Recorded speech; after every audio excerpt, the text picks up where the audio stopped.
C'est avec un immense plaisir que je vous retrouve pour la conférence de presse hebdomadaire de la MINUSCA.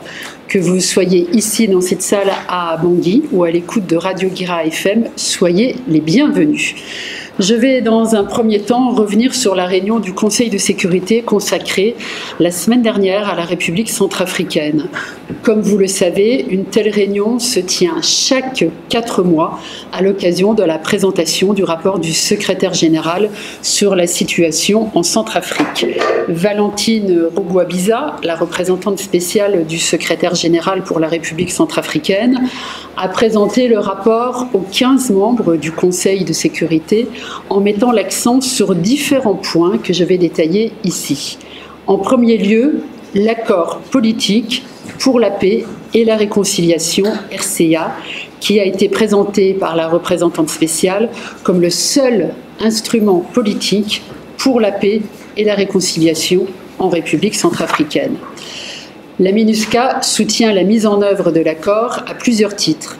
Dans les préfectures, l'appui que la mission apporte aux mécanismes préfectoraux de mise en œuvre, les CEMOP, a conduit à une augmentation des initiatives locales visant à promouvoir la prévention des conflits et à une réponse rapide aux alertes concernant la protection des civils.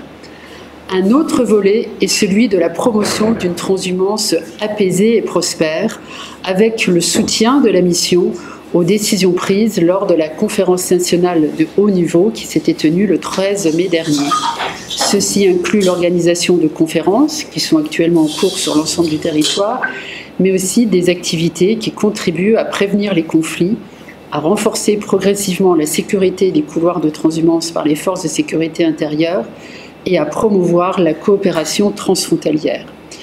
Toujours dans le cadre de la mise en œuvre de la PPR, Valentine Rugwabiza a également mentionné les travaux de construction du premier poste frontalier pilote mixte à Bembéré, dans la préfecture de Limpende, à la frontière avec le Tchad. Il s'agira du tout premier poste frontalier multiservice du pays, à accueillir sous un même toit les forces de sécurité intérieure et les organismes nationaux concernés, et cela dans le but d'améliorer la gestion de contrôle de la zone frontalière. Enfin, la représentante spéciale a lancé un appel aux organisations régionales et sous-régionales, en particulier les garants de l'accord politique et les médiateurs de la conférence internationale sur la région des Grands Lacs, la CIRGL, pour qu'ils soutiennent davantage la dynamique politique actuelle en facilitant les échanges entre le gouvernement et les chefs des groupes armés de la CPC qui ont exprimé leur volonté de renoncer à la violence et de revenir dans l'accord politique. Second volet développé par la représentante spéciale lors de sa présentation mercredi dernier, qui est étroitement lié à l'accord politique, puisque ce volet en est un des éléments clés. Il s'agit du soutien multidimensionnel de la MINUSCA aux élections locales. La représentante spéciale a affirmé que les élections locales offrent une occasion unique d'améliorer la gouvernance au niveau local, en précisant que le gouvernement centrafricain, la MINUSCA et l'équipe de pays des Nations Unies ont renforcé leur collaboration pour mobiliser une participation large et significative des groupes marginalisés en tant qu'électeurs et candidats, en particulier les femmes et les personnes déplacées internes. Elle a annoncé que 30 000 certificats de naissance avaient d'ores et déjà été délivrés à des groupes vulnérables, ce qui leur permettra de s'inscrire en tant qu'électeurs lors du processus d'enregistrement des électeurs qui doit débuter le mois prochain. Ceci représente une étape importante vers un cycle électoral inclusif. Troisième axe de l'intervention de la représentante spéciale, celui de la restauration de l'autorité de l'État dans tout le pays. Entre juin et octobre, la MINUSCA a apporté un soutien logistique au déploiement de 3 gouverneurs, 14 préfets et 62 sous-préfets.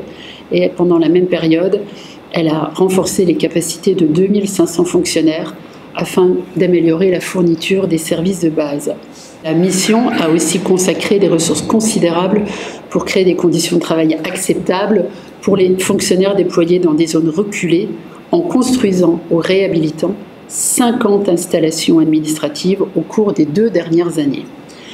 La représentante spéciale du secrétaire général a salué la validation de la nouvelle politique et stratégie nationale de défense comme une avancée significative vers la construction d'une armée républicaine représentative de la diversité centrafricaine. Elle a félicité le gouvernement pour son engagement à remplir ses fonctions régaliennes de la protection de la population et de l'intégrité territoriale, en confirmant que la MINUSCA continuera à soutenir les cadres stratégiques pertinents du gouvernement en matière de réforme du secteur de sécurité et de gouvernance. Enfin, la représentante spéciale du secrétaire général a rappelé le rôle essentiel de la MINUSCA pour le retour à la stabilité et à une paix durable en Centrafrique, qu'il s'agisse de faciliter les conditions nécessaires à l'avancement du processus de paix et du processus politique, qu'il s'agisse de permettre la mise en œuvre par les partenaires au développement, les fonds et agences spécialisés des Nations Unies, de leurs programmes, pour faciliter donc la mise en œuvre de leurs programmes en soutien aux communautés et aux administrations locales, comme c'est le cas actuellement à Bambouti, ou encore pour protéger les civils ou aider le gouvernement à restaurer son autorité dans l'ensemble du pays. À la lumière des progrès tangibles et transformationnels déjà réalisés en étroite collaboration avec le gouvernement centrafricain, Valentine Rogua-Biza a exprimé son souhait de pouvoir compter sur le soutien continu et concerté du Conseil de sécurité pour prolonger le mandat de la MINUSCA d'une année supplémentaire afin de consolider ces avancées. Vous le savez, le Conseil de sécurité des Nations Unies, en adoptant la résolution 2709, avait prorogé le mandat de la MINUSCA jusqu'au 15 novembre 2024. Le Conseil se réunira donc dans les prochaines semaines à propos du renouvellement et du prochain mandat de la mission. Nous en avions parlé ici même, le nouveau bâtiment de la cour d'appel de Bambari dans la préfecture de la Ouaka, construit et équipé par la MINUSCA, a été remis par la mission au ministre de la Justice fin septembre. Un mois plus tard, une nouvelle étape est franchie avec l'ouverture, le 25 octobre dernier, de la première session criminelle de la cour d'appel. L'audience a consisté à vérifier la présence physique des 23 accusés, des candidats à la fonction de juré et la disponibilité des avocats commis d'office. La MINUSCA a assuré la sécurité des convois des accusés entre la prison et la salle d'audience. Elle a également sécurisé le bâtiment de la cour d'appel. Les procès de cette première session pénale se dérouleront entre le 5 et le 25 novembre, une première depuis 14 ans. La reprise des activités de la cour d'appel de Bambari, après plus d'une décennie d'interruption, contribue au rétablissement et à la consolidation de l'état de droit en République centrafricaine. Pour rappel, la cour d'appel de Bambari a juridiction sur une vaste zone du territoire national, couvrant les tribunaux de grandes instances de Bambari, Bria, Birao, Bangassou, Obo, Alindao et Mobaye. Restons dans la préfecture de la Ouaka, où des opérations de désarmement et de démobilisation volontaire d'ex-combattants ont été menées la semaine dernière, du 24 au 27 octobre, à Bambari. Ces opérations ont été réalisées par les équipes mobiles de l'unité d'exécution du programme national de désarmement, démobilisation, réintégration et rapatriement, l'UEPNDDRR.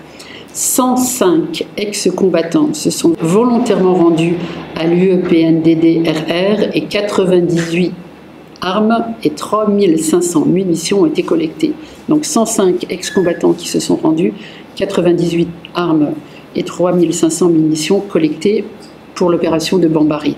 Pour rappel, les opérations dans la préfecture, avaient commencé à Kwango, et donc sur l'ensemble de la préfecture, ces opérations de la Ouaka ont conduit au désarmement de 141 combattants, la remise de 130 armes de guerre et de 5000 munitions pour la préfecture. La MINUSCA a fourni un soutien technique, logistique, sécuritaire et financier pour la mise en œuvre de cette opération, ainsi que pour toutes celles réalisées ces dernières semaines par l'UEPNDDR dans plusieurs préfectures de la République centrafricaine, des opérations dont nous vous avions parlé dans les précédentes conférences de presse.